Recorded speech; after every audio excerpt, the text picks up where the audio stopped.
आज का हमारा टॉपिक है चतुष्फलकीय संकुलों में क्रिस्टल क्षेत्र विपाटन। Crystal field splitting in tetrahedral complexes.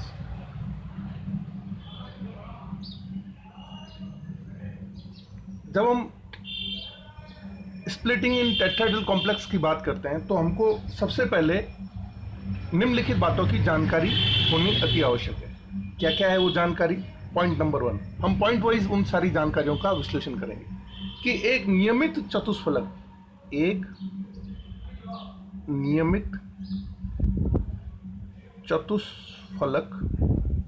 यानी कि एक टेट्राहेड्रा एक घन से संबंधित होता है।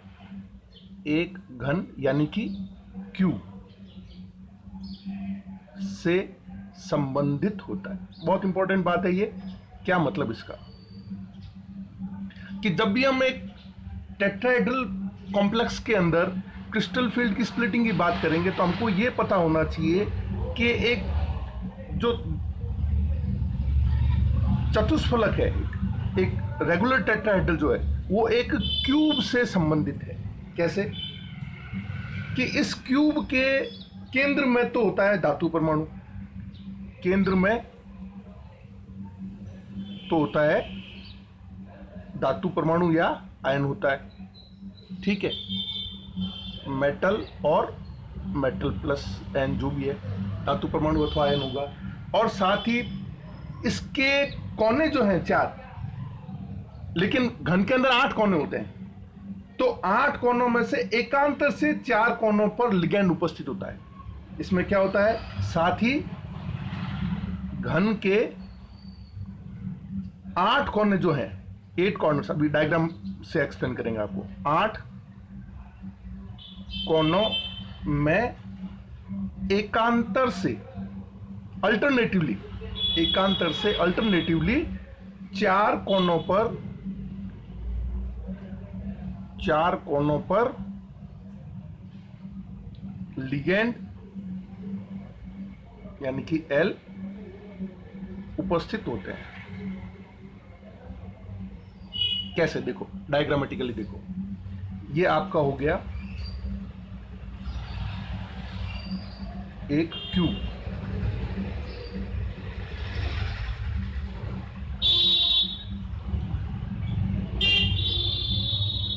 ये क्यूब के हो गए 1 2 3 4 5 6 7 8 कोने। और ये इसके फलक 1 2 3 4 5 6 7 और 8, 8 फेसेस, सॉरी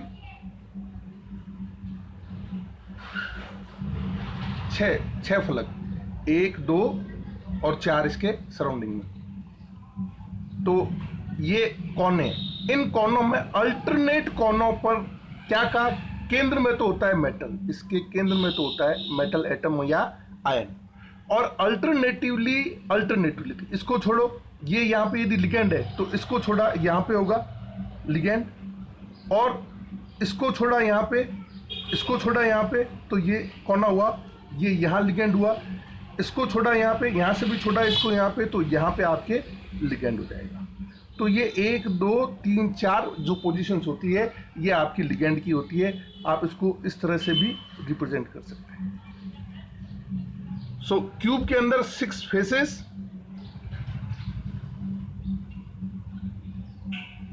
एंड 8 कॉर्नर्स।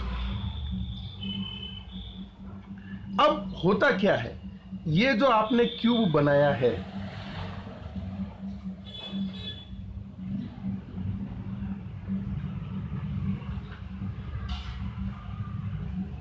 ठीक है,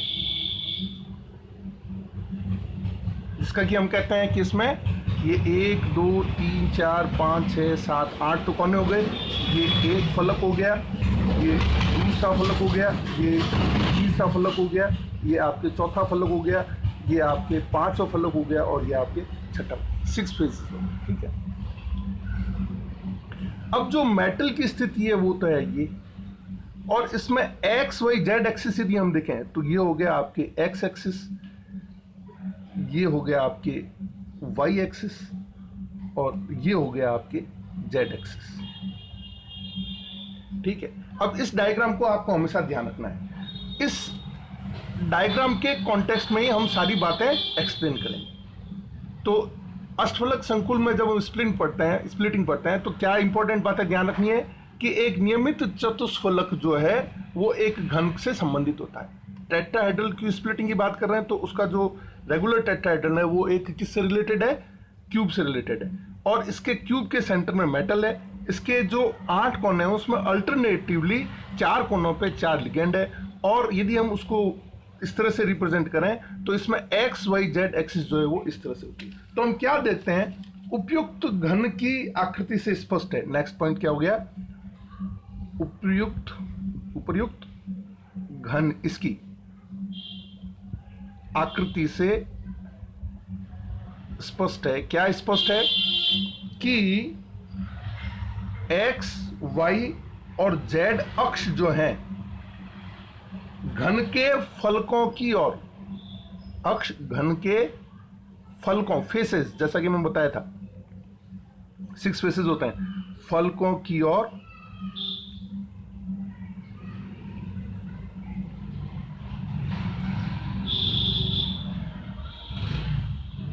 इंगित होते हैं। एक्स वाई जेड कहां है? फेसेस की तरफ।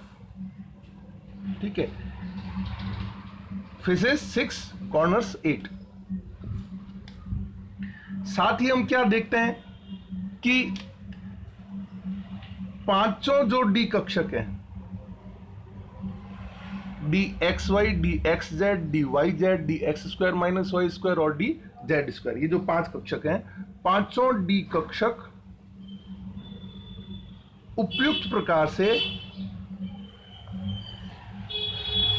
से घन के अक्षों के संदर्भ में देखने पर, घन के, ये बहुत इंपॉर्टेंट बात है, घन के अक्षों के संदर्भ में देखने पर, in reference to the axis of the cube,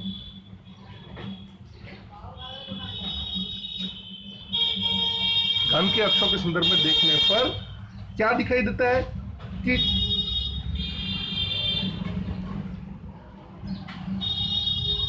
यदि हम ये करें, कल्पना करें कि ये जो लिगेंड है ये इसके 4 कोणों की ओर पहुंच रहे हैं, 5D कक्षक उपयुक्त प्रकार से घन के अक्षों के संदर्भ में देखने पर स्पष्ट है कि 4 लिगेंड धातु की ओर पहुंचेंगे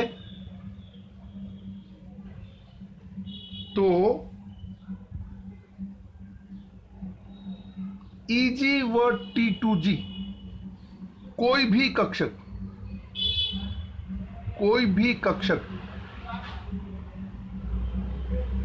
एकदम सीध में नहीं होगा।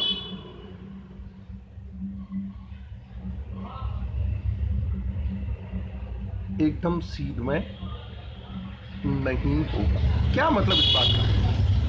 ये एक्स वाई और जेड एक्सिस है, ये कॉर्नर्स हैं।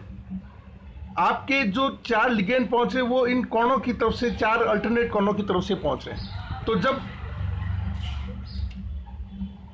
आपको पता है कि d x y, d x z और डी वाई जेड, ये जो 3 कक्षक हैं ये अक्षों के बीच में होते हैं, तो अक्षों के बीच में होंगे तो एक्स और वाई में भी तो भी एकदम सीध में नहीं होंगे, अक्षों के बीच में भी होंगे तो भी वो लिगेंड जो पहुंच रहा है उसकी सीध में नहीं होंगे। और साथ ही डी एक्स स्क्वायर और वाई स्क्वायर यदि हम कक्षक की बात करें तो वो भी इनकी सीध में नहीं होंगे। तो इससे क्या होगा?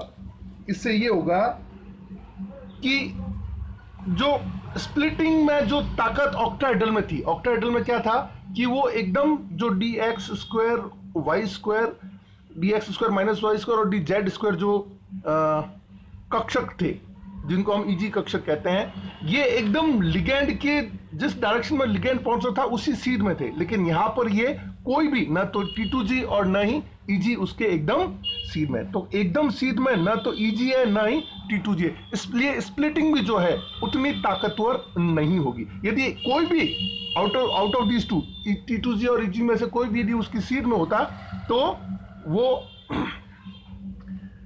स्प्लिटिंग जो है वो पावरफुल होती है और ज़्यादा होती। तो इससे होगा क्या? अब इससे ये होगा कि Eg कक्षक जो है, Eg कक्षक धातु परमाणु आयन और लिगेंड के मध्य कोण जो है वो, इसको हम इस तरह से रिप्रेजेंट करते हैं, एंगल Eg मेटल लिगेंड, इसका जो मान है वो है आपके 54 डिग्री 44 मिनट्स, जबकि T2G कक्षक मेटल एटम और आयन व लिगेंड के मध्य कोण जो है, जिसको हम एंगल T2G मेटल एटम और आयन और लिगेंड का जो मान है ये है आपके 35 डिग्री 16 मिनट्स।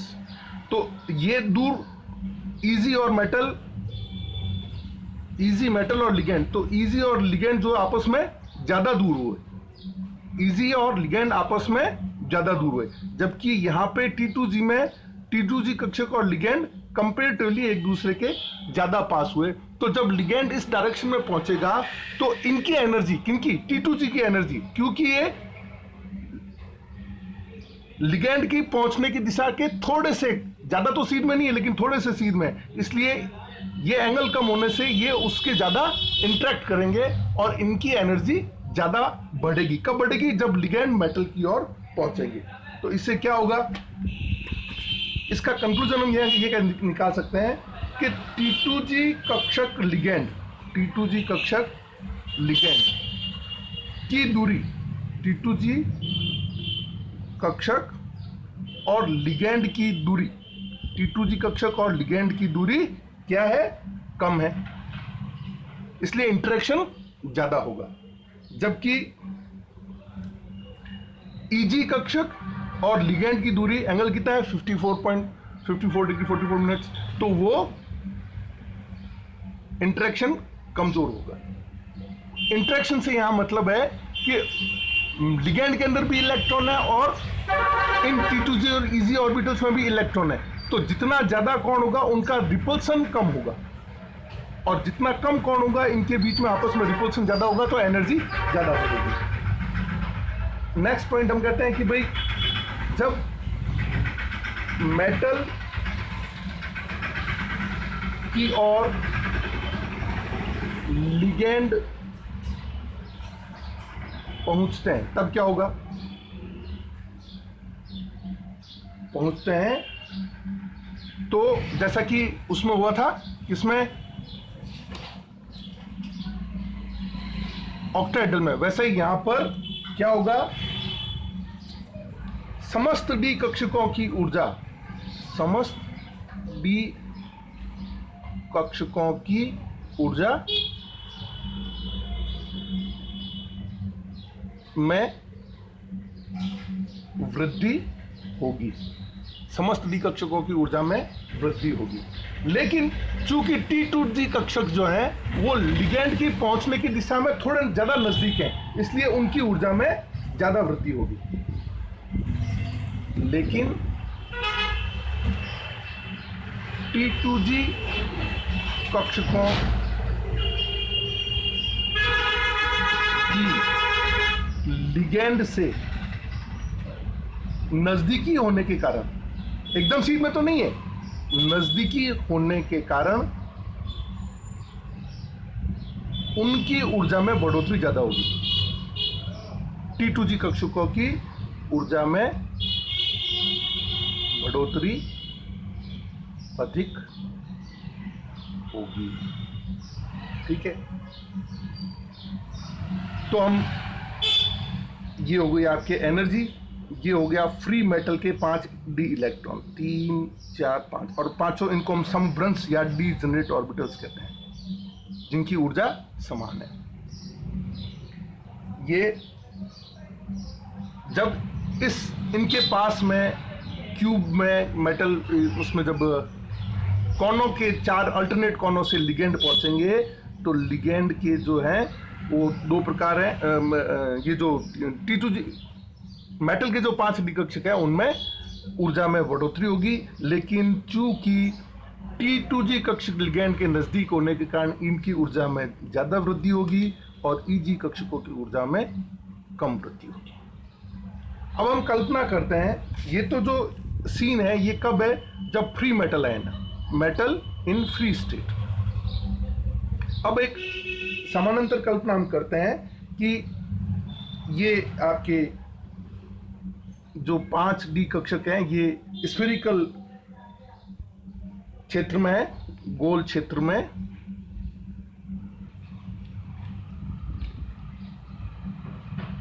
मेटल में जो 5 कक्षक है, मेटल आयन या मेटल में डी कक्षकों की औसत ऊर्जा, एवरेज एनर्जी। अब ये एवरेज एनर्जी जो है जब स्प्लिटिंग होगी तो स्प्लिटिंग को हम क्या कहेंगे, delta tetrahedra, that is 10 DQ। Delta वहां OH का था, यहाँ delta T। OH stands for octahedral, T stands for tetrahedral. तो ये जो औसत एनर्जी है इसमें से कुछ की तो ऊर्जा होगी कम, जिनको हम कम किसकी होगी, EG वालों की कम होगी, और बढ़ेगी किसकी, T2G की बढ़ेगी। कितनी बढ़ेगी, ये औसत ऊर्जा से प्लस 0.4 D टेट्रा बढ़ेगी, और इसकी घटेगी कितनी, EG की कितनी घटेगी, -0.6 डेल्टा टेट्राहेड्रा। ये एनर्जी घटेगी और ये एनर्जी बढ़ेगी। तो कुल मिला के ये जब हम ऑक्टाहेड्रल से कंपेयर करें टेट्राहेड्रल की, तो ऑक्टाहेड्रल में तो चूंकि T2G ऑर्बिटल जो हैं वो नीचे क्यों होते हैं और EG ऊपर क्यों होते हैं, क्योंकि EG ऑर्बिटल जो dx² y² और dz² ऑर्बिटल्स हैं उनके लूप्स जो है वो एकदम अक्षों पर होते हैं और अक्षों पर ही लिगेंड पहुंचते हैं, तो इंटरेक्शन मैक्सिमम होता है और रिपल्सन भी मैक्सिमम होगा, एनर्जी इनकी बढ़ेगी।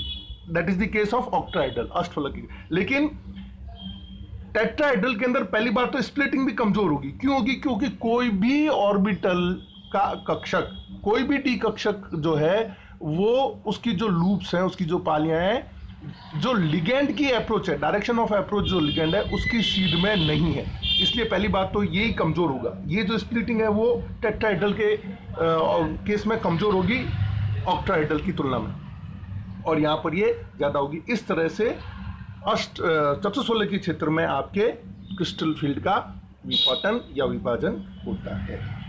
तो इसको हम क्या कहेंगे, इसका हेडिंग हो जाएगा चतुष्फलकीय संकुल के लिए, चतुष्फलकीय